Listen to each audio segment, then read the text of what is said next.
How bullying creates school shooters. It's going to be a bit of a... We'll get into non-sad videos after this. School shooting. School shooting. School shooting. School shooting. School shooting. Colorado shooting. You know what's fucked is they're so common that you don't hear about them in the U.S. You don't hear about all of them. Like, you hear about school shootings in the U.S. still, but, like, as an individual, if there's, like, 30 school shootings, you probably hear about 4 of them, 5 of them, and then you just see the statistics on them. It's insane how often they are. We need to talk about why these school shootings keep on happening. They say bullies are to blame. May have been bullied. I think bullying is a contribution to school shootings in some way. But the reasoning that somebody getting bullied results in them wanting to murder everybody in their class is insanity, right? Like, I witnessed people get bullied in my school, right? Everybody in every high school knows somebody or is someone that gets bullied. And the broad majority of people, regardless of how heavily bullied they are, don't turn around and go, I want to kill them, right? Like, that is not a sane reaction to what is happening. If he had been bullied. Describing him as an outcast who is often bullied. In 2025, there have already been 91 school shootings in the US. God damn, dude. That's more than one a week. But very few people actually discuss why so many people are committing these crimes. According to the United States Secret Services, 80% of school shooters are bully victims. But how does bullying turn people into school shooters? To understand why, we need to discuss this problem in a way that no other YouTuber is willing to do. In this video, we're going to analyze this problem by understanding what these kids had to go through to want to commit a school shooting. That way, we can spread awareness on preventing school shootings. Pretty much every school shooter... I think that bullying will always exist. I don't think that it's good that it does, but growing teenagers compare themselves to other people more than any other age group in the world. It's not just the U.S. The U.S. has a school shooting problem, right? Not even a problem. I would say a school shooting mass issue, right? This is not a problem like, oh, we have a tax problem. No, this is a fucking mass issue in the United States, right? Like, people are dying. Children are dying in schools. It's a crisis. Yeah. But bullying exists in every society, right? Like, bullying is something that when you're between 14 and 19, that is the time, like or even 13 and 19, teenagers bully each other more than any age group, right? It's when you compare yourself to other people. You put people down to bring yourself up. And it's not good that people do it, but it's what happens, right? People are the most judgmental. They're the most, like, they're forming their own personality. They have groups of individuals. They need to feel accepted. And the way that they feel accepted is by ganging up with other people to isolate others outside of their own group. You see it in other animals as well, not in the bullying sense, but isolation. But it's like, it's fucked that it happens, but I don't think the solution to solve school shootings is stop bullying, because I don't think bullying will ever cease to exist. I think you could minimize it, but I think bullying will always exist in some fashion. Is a word that I cannot see on YouTube. According to the National Institute of Justice, 92% of K-12 shooters are like this. These are people who feel that they have nothing to live for. That darkness that I've been staring at for so long, I just ran headlong into it. I had nothing left to live for. I literally had nothing to lose. And when you have nothing to lose, you can do anything. And that is a terrifying thought. But what is causing so many of these students to wish they weren't? I understand that. Like, somebody being suicidal, being more likely to become a school shooter because of the lack of things to lose. They don't care what the downside is. Alive. But that doesn't always relate to just bullying. I think that's why they're saying 80%. It's time to talk about how our school system is at fault for bullying and school shootings. American schools claim to have zero tolerance policies for bullying, but anyone who's actually been to a public high school in the US will know that's It's not just public high schools, it's every high school. Yes. In American schools, unless choice schools, private schools, public schools, there's going to be bullying in every single one. you have direct video evidence that you were bullied by a certain individual, schools will do little to nothing about it. You can't. And there's also a weirdly fine line between bullying and messing around. And what I mean by that is you and your friends make fun of each other. Like, you and your friends, like, bully each other. But you're friends. So it's not seen in that light, you know? Like, even now, I'm 23. Me and my friends make fun of each other constantly. I don't know if that's just a guy thing, but I'm saying guy friends make fun of each other a lot. And so it's not seen as bad because you know that you care about each other. I think when it's like you're in high school and you're teasing somebody else from an outsider's perspective, it could be seen as like friendly joking, but it's not. Like, and if it's persistent, right? I think bullying, modern day bullying, not online.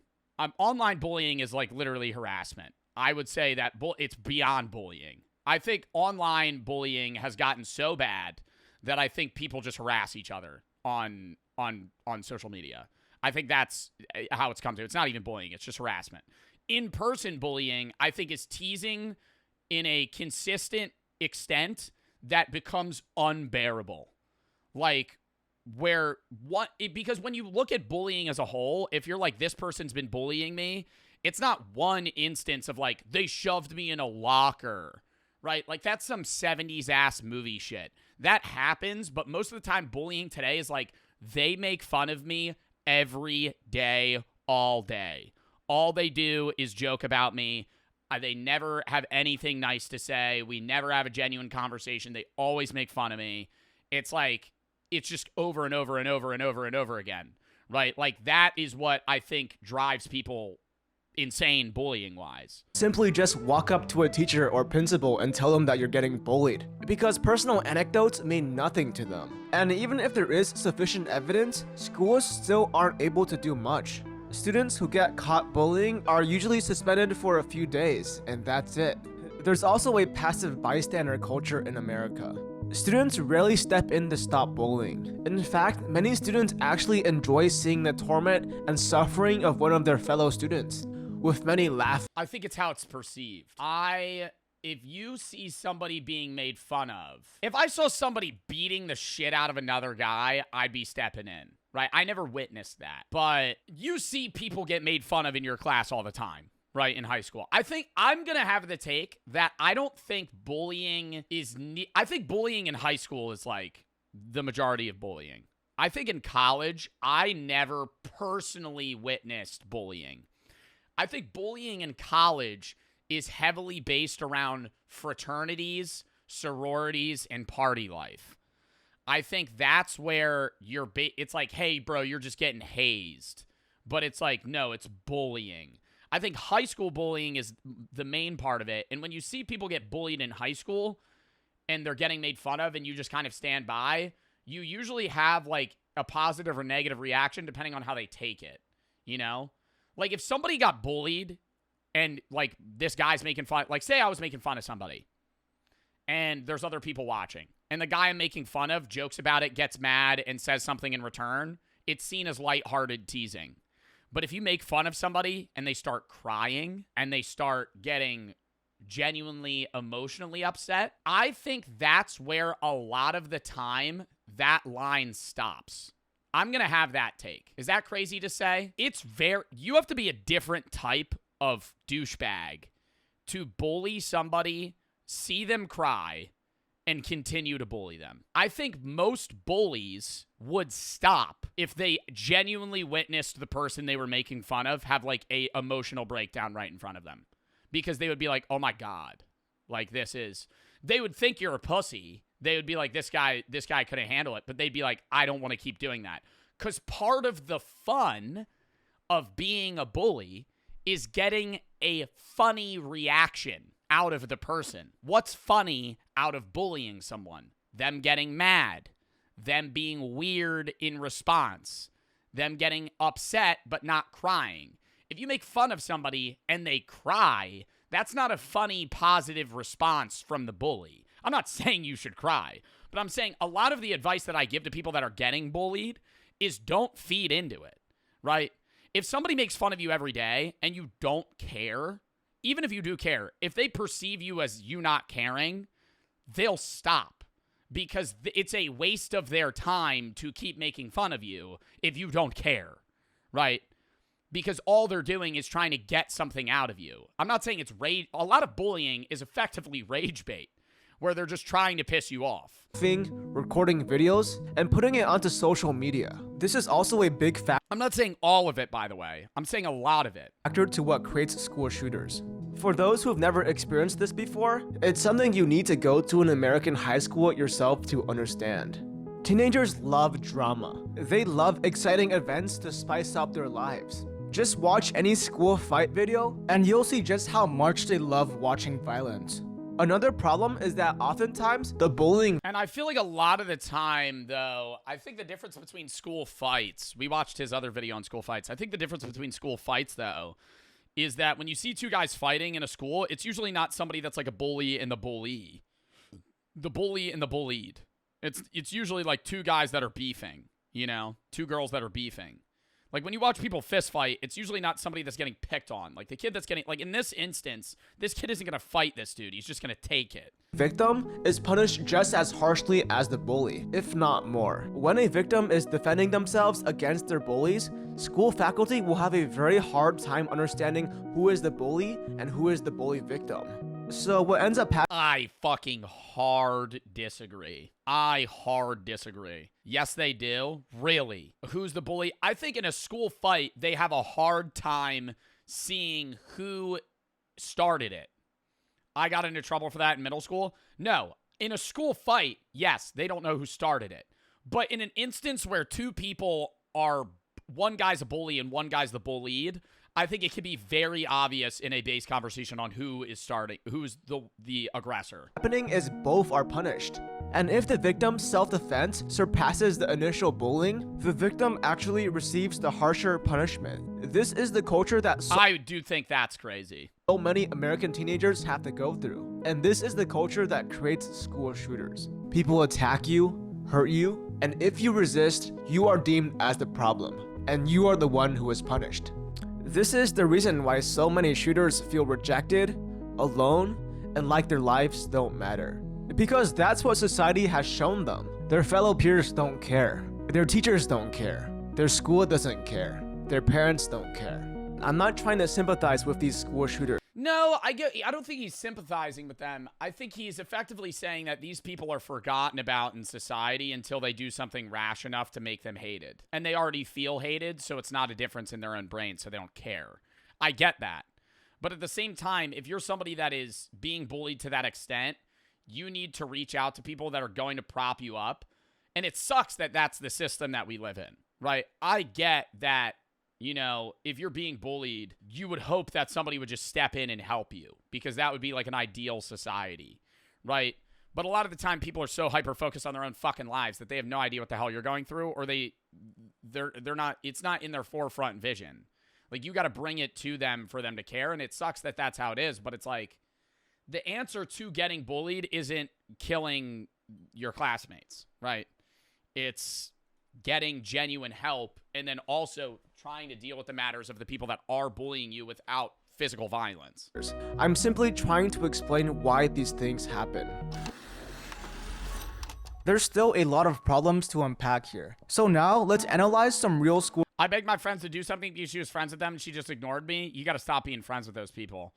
Me and Brooke have had conversations about this, and I mean, dude, Brooke used to deal with people that were fucking making fun of her in high school. I mean, I wouldn't say that I got bullied. I would say I got teased often, right? But I was also larger than a lot of the guys that would make fun of me. So if it got to the point where I was lucky in that sense, there were people that made fun of me in high school. If they made fun of me to the point that it upset me too much, I would just be like, dude, I'll kick the shit out of you. And they would stop because I was 6'1", they were fucking 5'7", right? Statistically, I'm going to beat the shit out of them if we ever got in a fight. But instances where it's the reverse, I understand that you don't have that to lean back on. For like her instance, and I feel like it's a lot different for you know, women and men. Women bullying and men bullying are a whole different ballgame. I can't really speak for women bullying. But I understand what you're saying in that, like, you are friends with somebody that's friends with the people that bully you. You need to cut them the fuck off, okay? I understand. I think that's a big issue, too, is a lot of people make friend groups early on in high school, and then those friend groups start bullying them or making fun of them. You need to leave that, right? Even if it's not like you're getting bullied, you just don't feel welcomed, you need to leave that. Like, it also transitions where it's like all the kids you knew in middle school, if you go to the same high school, you're usually like by default friends with them. A lot of the time, you're not going to be friends with those people by the time you're done high school. Like, I hate to say it, right? The kids you knew in 7th grade, you're probably not going to be friends with senior year, right? You're probably going to meet new people, right? Not saying that you're going to hate them, right? But when I was in high school, the kids that I went to high school with from middle school, I was friends with, but I stopped sitting with them at lunch. I stopped talking to them often. I didn't hang out with them outside of school. I started meeting my track friends, and I hung out with them. And these are all guys that I had no idea who they were freshman year, right? But I met them sophomore, became friends junior, were really good friends senior, right? Like, that's, you got to leave those toxic groups, right? I think that's a big part of bullying too. A lot of the time, it's not random people. It's people that you interact with on like a daily basis. People that are in your group and you don't like them, right? Fucking leave, right? I'm not saying you even got to, like, I know that can be hard, like, for you as an individual to be like, wow, I'm abandoning this group that I've worked on for like fucking 4 years out of my life, right? And you're 16, so that's a fourth of your fucking, no, that's 4, 8, 12, 6, that's a fourth of your fucking life. It's a fourth of your fucking life. How to do the math there. Sometimes you got to fucking bag on those people, you know? Shooters and their backstories. Evan Ramsey, the kid who committed the Bethel High School shooting, wrote this in his diary. I want people, the world, or maybe just Bethel, to know how cruel the world is, or can be. The main reason I did this is because I'm sick and tired of being treated this way every day. People would tell me I'm stupid. Him and his friends would throw wads of toilet paper at me, and they thought that was hilarious. Evan Ramsey wanted others to feel the way that he felt. He wanted to feel important. Nicholas Cruz committed the Parkland shooting. In his own video recording, he said, "From the wrath of my power, they will know who I am. My life is nothing and meaningless. I live a lone life, live in seclusion and solitude. With the power of my AR, you will all know who I am." Throughout all his years, he was constantly reminded about how nobody cared about him. His female friend gave this information to the media. He said he was pushed around and beat up sometimes. Another friend of Nicholas Cruz described him as an outcast. I could read you a lot more stories, but to keep it short, there's a consistent pattern throughout all these stories about a desire to feel important. A lot of school shooters show signs of narcissistic personality disorder.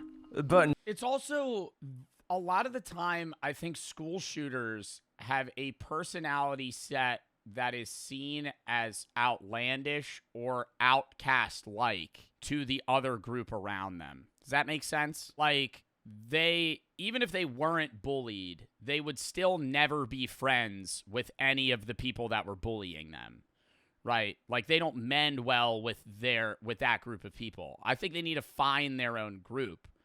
And they also, I think a big thing about being bullied, and I'm not saying this for just people that are going to become school shooters. I'm just saying bullies in general. High school doesn't matter, right? Whatever these kids say to you, it sucks now. But, like, fucking think about the future, you know? And obviously you want to live in the present. But those losers peak in high school, right? And a lot of the time those guys will become successful. I hate to say it. A lot of the time bullies are going to be successful. And that upsets people because you got a big thing that bullies have, which is ass, but a lot of they're extroverted, right?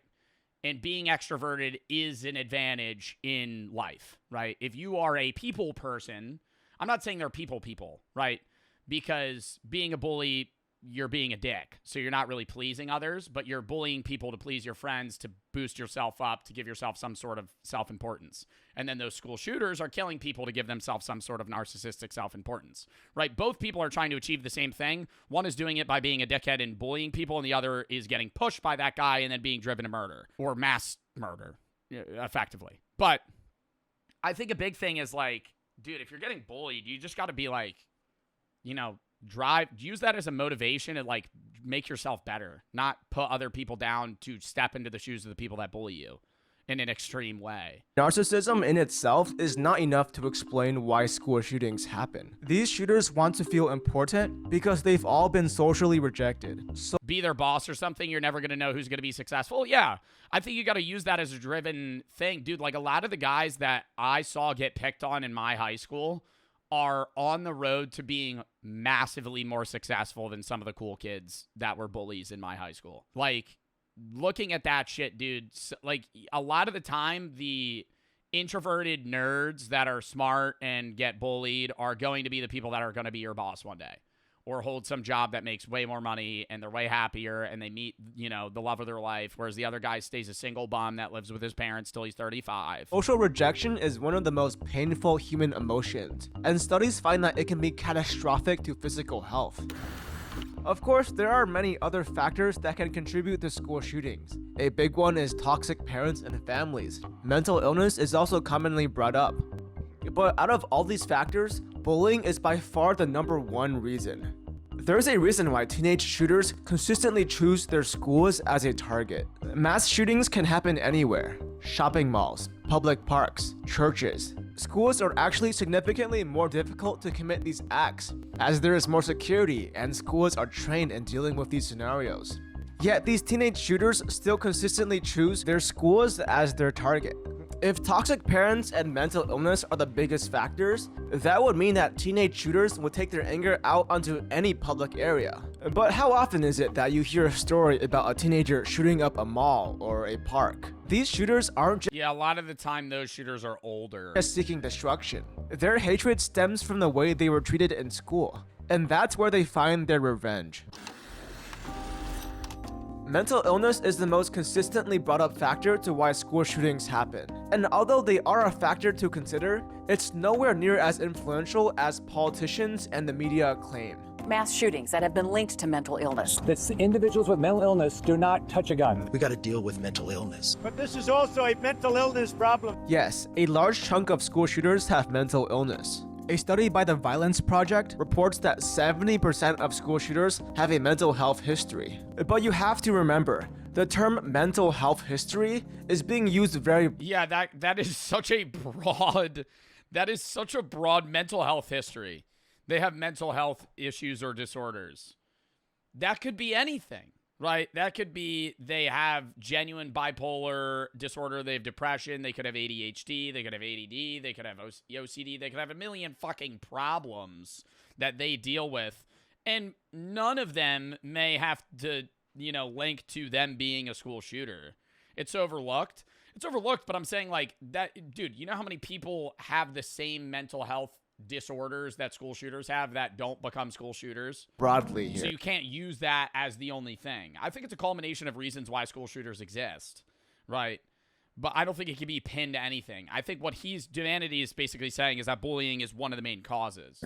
This includes disorders that aren't linked with violence, such as ADHD, OCD, or anxiety. We all personally know plenty of people with mental illness and mental disorders. Can you imagine any of them committing a school shooting? These aren't dangerous people. They are just as likely to be intelligent and empathetic. And research shows that people with mental illness are not more likely to be violent than the general public. So we can't just use mental illness as the main reason for why school shootings happen. If you're liking this video and want more videos like this one, then it'd be pretty awesome if you could subscribe. Yeah, Humanity, I love your fucking content. I'll say that. Bullying is the most clear, logical explanation to school shootings. In fact, you'd be surprised how many regular high school students carry guns. A nationwide survey... Okay, I think it's bullying, but it's also coupled with, like, what he was saying about narcissistic disorder. I think it's a lot of the time, even if they are being bullied, I think it's also, like, they see other school shooters on the news and, like, a level of fame that they're getting and recognition, even if it is bad. It's like the idea that any fame is good fame. And so they see it as like an easy way for them to be seen, even if for a small period of time. From 2019, of over 13,000 high schoolers, found that 4.4% of students have carried a gun in the last 12 months. 4.4%. And this is not because of mental illness, not because of toxic parents. When adjusted for gender, grade level, age, and race, students who are bullied on school property are 83% more likely to carry guns than non-bullied students. So many students are carrying guns because of bullying. That means students are carrying assault rifles to schools also because of bullying. Of course, this doesn't mean that every bullied student has the desire to shoot up their school. Different personality traits and media influences are also a contributing factor. Narcissism, self-importance, the desire for fame, ambition, anger issues, exposure to hateful ideology, fascination with guns. That's a big one. That's a big one. Social media groups.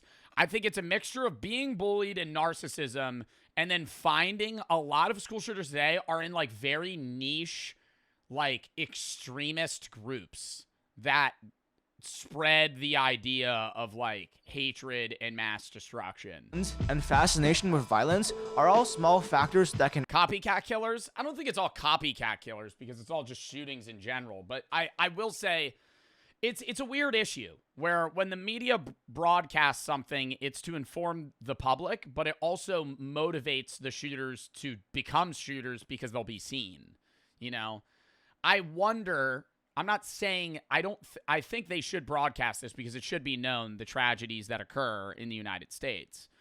But I wonder if school shootings weren't broadcasted, how that would affect the percentage of school shootings that occur. If when they did shoot up a school, it wasn't on the news, they were just immediately thrown in prison for the rest of their life. No manifesto was read. Their videos weren't released. Their social media pages were just scrubbed from the earth and they were forgotten into society, you know, and they were just fucking thrown into jail. I wonder if that would affect, I'm genuinely curious if that would change any part of it. Add up. There are many different ways that bully victims deal with trauma. Some push through it and heal from it. Some turn to a life of substances and crime. Some end themselves. And some become school shooters. Now it's time to talk about gun control. It's one of the most heated debate topics in our country right now. And I think our society is missing the point. Every time a school shooting is mentioned, gun control always becomes the primary topic. I haven't heard a single person mention bullying prevention following a school shooting. Sure, gun control might decrease school shootings. Well, I think it's also because when you mention bully prevention after a school shooting, it kind of disvalues the lives that were lost and makes you seem like you're siding with the shooter. You know what I mean? Like if there's a school shooter that kills 10 people, and then they're like, yeah, bullying's a big issue. It's like, dude, what are you fucking siding with the guy that just walked into a school and killed fucking 10 children? Like that's an insane thing to say. But why is this our only concern? Kids are hurting, suffering, neglected, and bullied to the point of wanting to shoot their school. And the only thing we want to talk about is gun control? This isn't just a gun crisis. This is a mental health crisis. This is a bullying crisis. On a side note, do you know how easy it is to attain a gun illegally? All it takes is a few connections or a 3D printer Yeah, or let's not teach people how to do that. Yeah, access to the dark web. Yeah. It's no different than buying illegal substances. 30% of shooters already attain their guns from the illegal market. If these teenagers really wish to shoot up their school, a simple gun ban will not stop them. Don't get me wrong, I agree that we need strict gun laws, but instead of only addressing one small facet of this problem, we need to start addressing the full picture. I agree.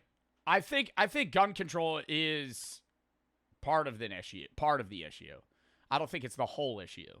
Right? I think the argument a lot of people would make is that even if you removed all guns, these kids would still go in with knives and other weapons and just kill people, which is fair to say, but gun control is one of the problems. School shooters are evil, but they weren't born that way. It was years of bad circumstances that led them to do what they did. Orlando Harris shot multiple people at his school. His middle school teacher described him as a super sweet boy who wanted to please people. Nicholas Cruz had a friend who, when interviewed, said this about him. I've known him since 6th grade, and I just want to start off that I'm not rationalizing or justifying what he did. It was completely wrong and disgusting. From what I've known him since 6th grade, he is probably one of the nicest people I've ever met in my life. He was incredibly nice and so sweet. Everything seemed like perfectly normal. He had no one to go to at one point to turn to after whatever he's going through, and that's what caused all this. When society constantly reminds you that you're the problem and that you're less than human, you slowly start to believe it, and you slowly start to take on that role. That's the reason why many kids who are constantly bullied start to act hostile, listen to violent music, or adopt hateful far-right ideology. It'd be naive to assume that these people are born like this and have always been this way. People are more complex than that. They start off as innocent and slowly transform into the thing that everyone constantly reminds them that they are. I was told I was worthless. Wow, dude. They become like they're becoming the monster that people make them out to be. Fuck. By just about everybody in my life. And when you're told you're worthless enough, you will believe it. Then you're going to do everything you can to make everybody else agree with it too. And so I did. I always had heard in life that there was good people and bad people. I must be one of the bad people, so I guess I would have to just do what I was supposed to do. Sure, a lot of school shooters have mental illness, but they still could have grown up to become good people if they weren't mistreated so heavily. If you don't understand the point that I'm getting at here, my point is that school shootings can be prevented simply through human kindness. I was waiting to get myself a gun so I could kill a lot of people. But thankfully, I wasn't alone in that darkness. That best friend who had saved me, I was sleeping in his shed, he saw this place that I was in. He still brought me in and showed me acts of kindness. It was literally just sitting down next to me. Hey, would you like a meal? Let's watch a movie. Treat me like it was a Tuesday. Treat me like I was a person. And when someone treats you like you're a person, when you don't even feel like you're human, it'll change your entire world. And it did to me. He stopped me Dude, this makes me sad. with his acts of kindness from committing that atrocity that day.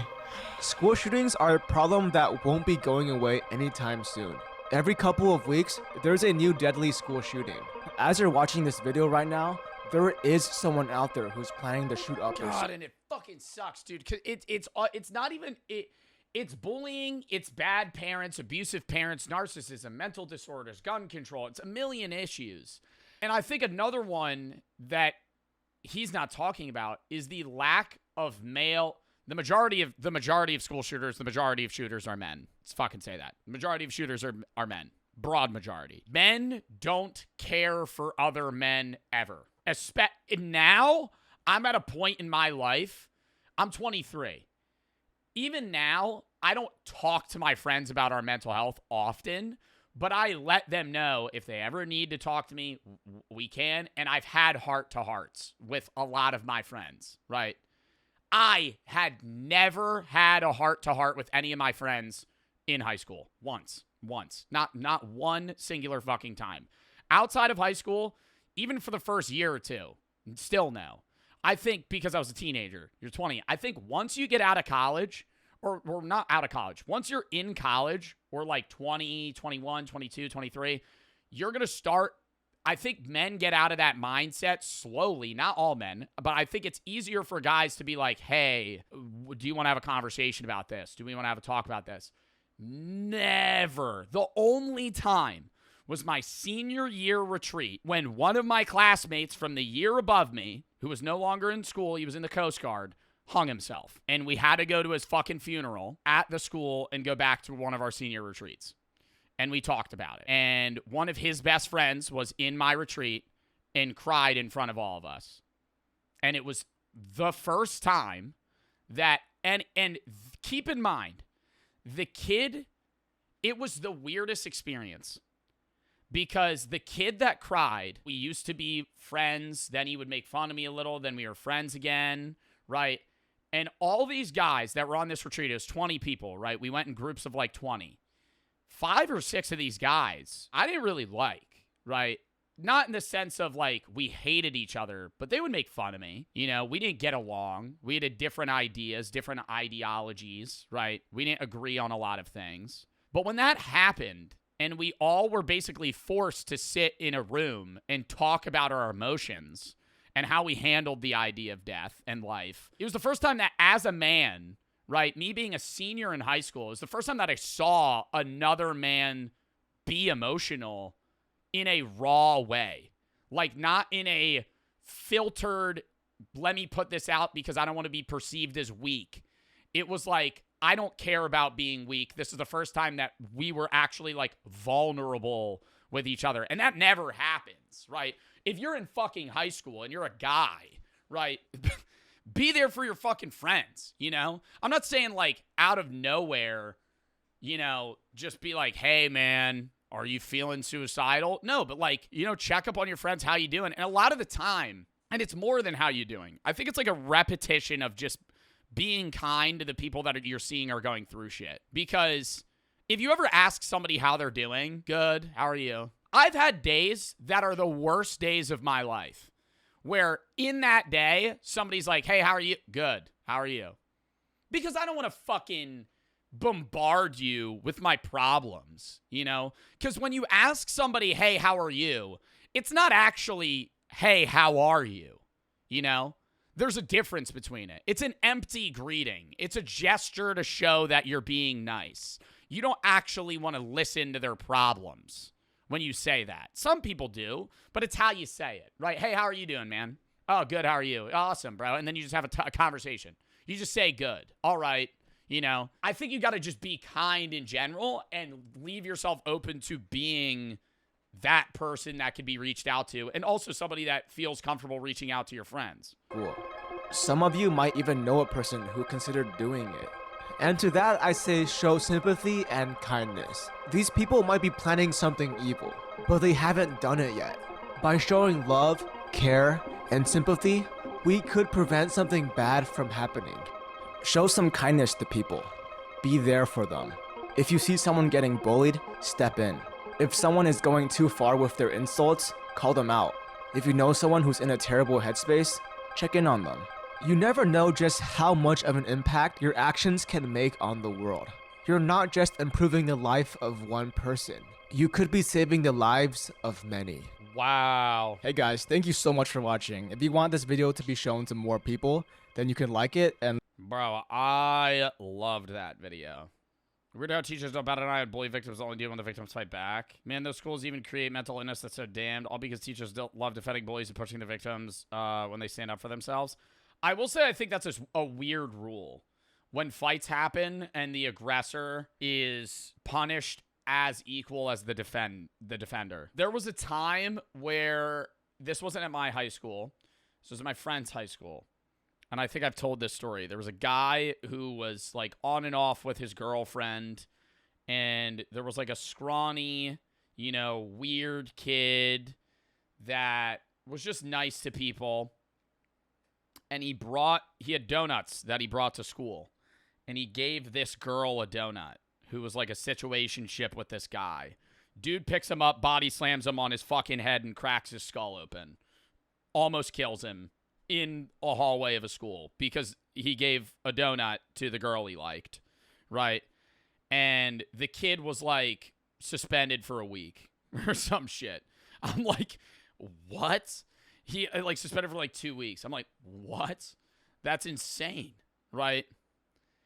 And then there's other instances where like that happens, the kid fights back, and the kid gets suspended. I'm like, bro, he was just doing something nice. Some dude comes out, fucking assaults him. Right, and then now it's just, oh, yeah, it's whatever. I just feel like instances like that, but then the other problem is a lot of people don't know this. A lot of public high schools have offshoot buildings or rooms for, like, kids that are violent. Do you guys have that? I remember my city had that. It was, like, another building that was, like, across the street for kids that would get into fights often, didn't show up to class, had family, and they wouldn't even learn anything. They were just like it wasn't ISS. It was like a different branch of the school where they only had like 1 or 2 teachers. They didn't take subjects. It was basically daycare for like 18-year-olds that were violent. And yeah, they graduated, but they got the education of like a fucking 5th grader.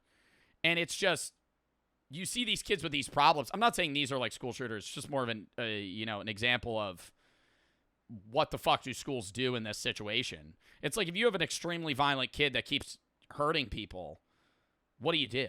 Right? What, you got to put him somewhere else, but now he's not learning, and then now he's basically hard locked in on being like a criminal because he's already committing crimes in high school. He's hurting people, assaulting people. You're not helping him. You're basically ostracizing him from the community, and now you're basically putting him in a group with other people that are also doing the same thing. You know, it's juvie. A little different than juvie. There was one kid that was there that was in juvie. I remember this because he used to be in one of my friend's classes that went to the school. And he went to juvie for like assault or robbery or something for like 2 years and then came back, but he got put in that school. And it was like, what do the teachers even do? It's called ACEs. I feel like it's probably called something different in every state, but there's certain cities that have these schools that are separate.